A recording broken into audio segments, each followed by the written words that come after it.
press the bell icon on the YouTube app and never miss an सभी को जय हिंद दोस्तों, आप सभी का हार्दिक स्वागत है जय हिंद रिएक्शंस पर। तो आशा करता हूं कि आप सब लोग बहुत अच्छे होंगे। तो आज हम एक स्पेशल और एक इंटरेस्टिंग वीडियो देखने जा रहे हैं जिसमें आप देखेंगे पाकिस्तानी यूट्यूबर शाइला खान को, जिनका चैनल नाइला पाकिस्तानी रिएक्शन है। उनकी स्पेशल गेस्ट होंगी भारत की सुप्रीम कोर्ट की लॉयर नाजिया इलाही खान मैम, जो कि अपने बिंदास और बेबाक अंदाज के लिए जानी जाती हैं। उनके बहुत सारे ज़बरदस्त इंटरव्यूज़ आप हमारे चैनल पे देख सकते हैं।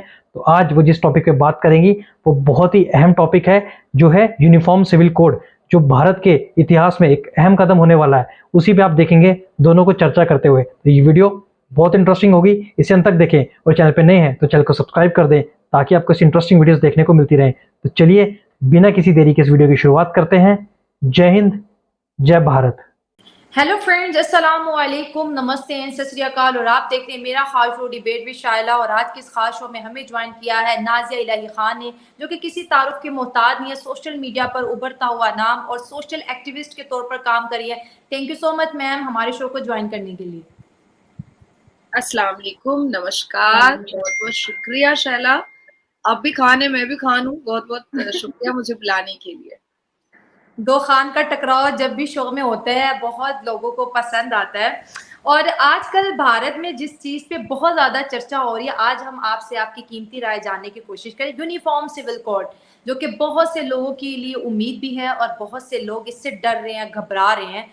और जो बात मुस्लिम कम्युनिटी से सामने आ रही है, जी ये हमारी पहचान के ऊपर डाका है, ये हमसे हमारे राइट्स खींचने की कोशिश किए जा रहे हैं। अगर हम 1947 से पहले की बात करें, जब अंग्रेज थे, तो उन्होंने क्रिमिनल लॉ और कमर्शियल लॉ तो मॉडिफाई किया और क्लियरली लिखा, लेकिन सिविल लॉ को कहीं ना कहीं पे उन्होंने उस तरह डिफाइन नहीं किया। और मैं जब ये टॉपिक आपके साथ करने वाली थी तो मैंने इसको पढ़ा, तो ये सामने आया है कि भारत आज़ादी के बाद से ही यूनिफॉर्म सिविल कोड की डिमांड कर रहा है। 75 साल हो गए और अब ये अगर जब पॉसिबल हो रहा है तो क्यों एक ही कम्युनिटी इसके खिलाफ क्यों बात कर रही है? बाकी सिखों को कोई प्रॉब्लम नहीं, हिंदुओं को कोई प्रॉब्लम नहीं, जैन्स को, पारसीस को, किसी को नहीं प्रॉब्लम। अगर प्रॉब्लम है तो सिर्फ मुसलमानों ही को क्यों है? और आप क्योंकि रिप्रेजेंटेटिव भी हैं, मुस्लिम कम्युनिटी स्पेशली महिलाओं को बहुत ज्यादा सपोर्ट करती हैं, आपकी क्या राय, क्यों खिलाफ जा रहे हैं इसके खिलाफ? तो देखिए, किसी के हाथ से सत्ता जा रही होती है, किसी के हाथ से बादशाहियत जा रही होती है, किसी के हाथ से हिटलर की गद्दी जा रही होती है, किसी के हाथ से डिक्टेटरशिप का एक बहुत बड़ा तख्त ताज जा रहा होता है। तो दर्द तो होगा, दर्द तो होगा। और देखिए, मैं आपको एकदम डेज और ईयर के हिसाब से बता देती हूँ कि 23 नवंबर 1948 में कॉमन सिविल कोड के बारे में ऑलरेडी बात कर दिया गया था। हमारे आर्टिकल, जो संविधान के आर्टिकल है, उसके 44 में ये बता दिया गया था कि कॉमन सिविल कोड जो है वो आएगा। यूनिफॉर्म सिविल कोड में किसी भी तरीके की कोई डिस्क्रिमिनेशन की बात नहीं की गई है, बल्कि यूनिफॉर्म सिविल कोड में ये बताया गया है कि महिलाओं को और पुरुषों को एक समान इज्जत, मर्तबा, इक्वालिटी दी जाएगी। अच्छा, आपने ये बात बहुत अच्छी कही शाइला कि इससे ना हिंदुओं को प्रॉब्लम है, ना सिखों को प्रॉब्लम है, ना ईसाइयों को प्रॉब्लम है, किसी भी रिलीजन के लोगों को प्रॉब्लम नहीं है। अगर प्रॉब्लम है तो सिर्फ और सिर्फ मुसलमान को प्रॉब्लम है। देखिए, हिंदुस्तान एक ऐसा देश है जहां पर बहुत सारे लैंग्वेजेस के लोग रहते हैं, बहुत सारे धर्म के लोग रहते हैं, इवन ट्राइबल और आदिवासीज भी रहते हैं। और हमारे हिंदुस्तान की खूबसूरती यही है कि एक ट्राइबल वुमेन को इस हिंदुस्तान ने प्रेसिडेंट ऑफ इंडिया बनाया है और इतना ऊंचा मुकाम दिया गया है। एक ट्राइबल वुमेन को भारतीय जनता पार्टी की सरकार ने सब मिल करके चुन करके एक ट्राइबल वुमेन को प्रेसिडेंट ऑफ इंडिया बनाए हैं। अब बात आती है कि एक देश है, एक भारत है, तो कानून दो क्यों रहेगा? बिल्कुल। मैं आपको ये भी बताऊंगी कि कहाँ कहाँ पर ये जो मुसलमान हैं ये शरिया लॉ से अपनी आंखें छुपा लेते हैं और कहाँ कहाँ पर जल्दी से फंडामेंटल राइट संविधान को ले आते हैं और कहाँ कहाँ पर शरिया लॉ ले आते हैं और कहाँ कहाँ पर संविधान से आंखें छुपा लेते हैं। मैं इसका भी आपको एकदम 1 2 3 स्टेप करके बताऊंगी, तो आपके व्यूअर्स को भी समझ में आएगा और मुझे जो पसंद करते हैं सुनना उनको भी समझ में आएगा। कुरान का हवाला मैं इसलिए शाइला देना चाहूंगी कि जो लोग मुझे डिफेम करते हैं कमेंट के द्वारा, वो कुरान के उस पन्ने को, उस चैप्टर को जाकर के देखेंगे तो उनको वो चीज क्लियर हो जाएगी कि मैं गलत नहीं बोल रही हूँ। चलिए शैला, अब आते हैं कि आप मुसलमान जो है वो 4 शादियां करते हैं हिंदुस्तान में, पर अब आप आ जाइए कि ये शरिया लॉ पे वो करते हैं कि भाई हमको हमारा शरिया कहता है कि हम 4 शादी कर लो, बिल्कुल ठीक है। जी। पर वही शरिया कहता है कि अगर कोई मुसलमान मर्द रेप करता है तो उसको नापुंसक बना दिया जाए, उसको सख्त से सख्त सजा दी जाए, उसके ऑर्नामेंट्स काट दिए जाए, तब ये नजरें छुपा लेते हैं। मतलब अब यहाँ पर शरिया नहीं मानना है। मुसलमान जो है बड़े आराम से धड़ल्ले से तलाक देता है, तलाक तलाक तलाक कर देता है। हाँ। मेरा पूछना है कि निकाह 3 बार पूछ करके मुल्ला, जोर आवाज में बोलिए, कबूल है, जोर आवाज में बोलिए। और कई मेहमान होते हैं, कई रिश्तेदार होते हैं, कई एक्वेंटेंस होते हैं, पूछ पूछ कर निकाह कबूल है करवाया जाता है। तलाक बिना पूछे, बिना इजाजत के हो जाता है। अब इस पे मैं आती हूँ शरिया लॉ पे, और फिर कैसे कैसे मुसलमान जो है लोगों को बेवकूफ बना रहे हैं। सिर्फ मुस्लिम कम्युनिटी को नहीं बल्कि अदर कम्युनिटीज को भी बेवकूफ बनाते हैं। शरिया कहता है कि तलाक के इद्दत से लेकर के वो लड़की जब तक दूसरी शादी करके दूसरे घर में ना बस जाए तब तक आपको उसका दाना पानी और खर्चा देना पड़ेगा। अब क्योंकि इनको खर्चा देना पड़ेगा इसलिए ये तुरंत ये कन्वर्ट हो जाते हैं। ये कहते हैं मेंटेनेंस फाइल करेगी। अब मेंटेनेंस फाइल करेगी तो मेंटेनेंस अप्रूव ही हो जाएगा, कम से कम 2 साल लग जाएंगे अप्रूव होने में। फिर वहां पर वो कोर्ट में वो रोएगा गाएगा, 1500 से तो ज्यादा हम दे ही नहीं सकते हैं, 1000 रुपए से तो ज्यादा हम दे ही नहीं सकते।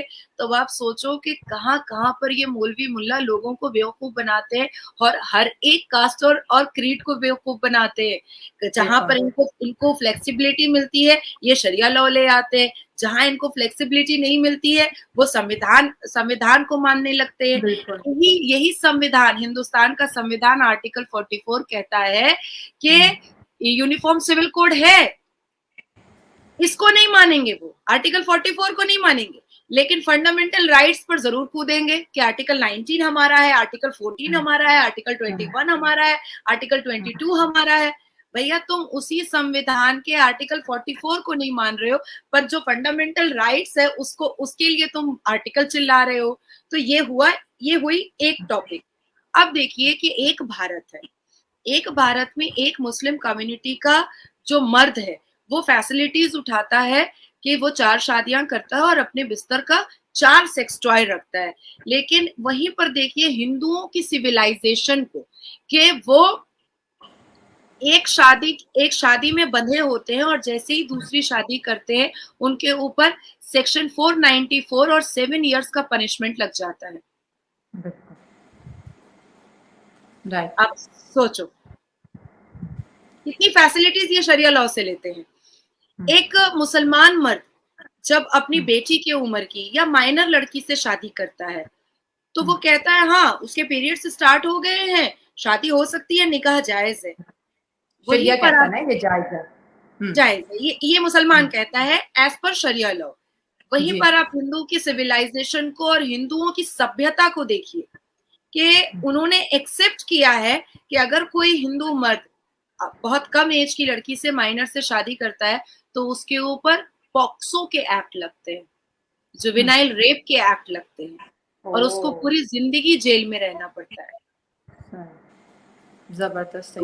तो आप सोचो कि एक तरफ हिंदू धर्म जो है वो अपने जितने भी इडियोटिक रिचुअल्स थे उसके अगेंस्ट में उन्होंने खुद आवाज उठाया है। सती प्रथा उन्होंने बंद किया, चाइल्ड मैरिज एक्ट उन्होंने बंद किया, विडो एक्ट उन्होंने लाया कि विधवाएं भी दोबारा शादी कर सकती हैं, डोमेस्टिक वायलेंस एक्ट में हिंदुओं ने बहुत बहुत अप्रिशिएट किया, डाउरी एक्ट में हिंदुओं ने बहुत अप्रिशिएट किया कि डाउरी नहीं लेना चाहिए, ना हम लेंगे, ना हम लेने के लिए बोलेंगे और ना हम देंगे। लेकिन हमारा कुरान कहता है कि जहेज लेना नहीं है, पर देखिए मुसलमान कूद कूद के जहेज लेता है, कूद कूद के जहेज लेता है, वहां पर वो शरिया भूल जाता है। तो अब आप मुझे बताओ कि हिंदू के संस्कार, हिंदू की सभ्यता, हिंदू के जो संस्कृति है, बीवी महारानी की तरह रहती है। बिल्कुल। और हमें क्या दिया जाता है? हलाला के नाम पे प्रोस्टिट्यूशन कराया जाता है। हमारे मुंह पे क्या चिपकाया जाता है? तलाक के नाम पर बेइज्जती और बेहुरमती चिपकाई जाती है। हमें क्या सहना पड़ता है कि एक बिस्तर पर 4-4 औरतें सोएंगी और एक मर्द को खुश करेंगी। हमें क्या सहना पड़ता है? बच्चा पैदा करने की मशीन बनाया जाता है। हमें क्या सहना पड़ता है? हम वोकल नहीं हो सकते, हम अपने करियर को लेकर फोकस नहीं हो सकते, हम एक्सप्लोर नहीं कर सकते। हमें कुरान इकरा के बारे में कहता है, पर हम अपने हिसाब से पढ़ नहीं सकते, हम अपने हिसाब से पहन नहीं सकते, हम अपनी पसंद से शादी नहीं कर सकते। कुरान कहता है कि लड़कियों की परमिशन बहुत जरूरी है शादी के निकाह से पहले। अगर लड़की कोई विदाउट एनी रीजन भी अगर कह देती है कि मुझे नहीं करना है, तो वो निकाह ही नहीं कर सकती। बिल्कुल ऐसा ही इसमें तो कुरान में प्रॉफिट मोहम्मद के कई सारे जिक्र है, कुरान के कई चैप्टर्स में कई सारे जिक्र है। तो अब आप मुझे बताओ कि हिंदू की सभ्यता और संस्कार को हम अच्छा समझे, या इन लोगों को हम अच्छा समझे जो जहां चाहते हैं वहां शरिया लॉ को मोड़ और चमोड़ देते हैं, ट्विस्ट एंड टर्न कर देते हैं और कूद जाते हैं संविधान पर, और जहां जहां पर फ्लेक्सिबिलिटी मिलती है वहां पर चले आते हैं शरिया लॉ पे, और उस वक्त संविधान को भूल जाते हैं। देखिए, मैं आपको बताना चाहती हूँ, ये जो हलाला के नाम पे प्रोस्टिट्यूशन कराया जाता है शैला, सूरह अल बकरा के वर्सेस 2.230 में ये साफ कहा गया है कि हलाला इज अ सिन, पाप है। हलाला पाप है। तो मुलाना ही तो करवा रहे हैं। मुलाना लोगों ने तो अपने अपने सेंटर खोले। आम बंदे का तो हलाला से कोई ताल्लुक ही नहीं है। किसकी बीवी ये चाहेगी कि मेरा बंदा किसी का हलाला करे? वो तो नहीं चाहेगी, और ना ही कोई शरीफ आदमी इन चक्रों में पड़ता है। तो ये तो सारा इन्हीं का ही एक बिजनेस है।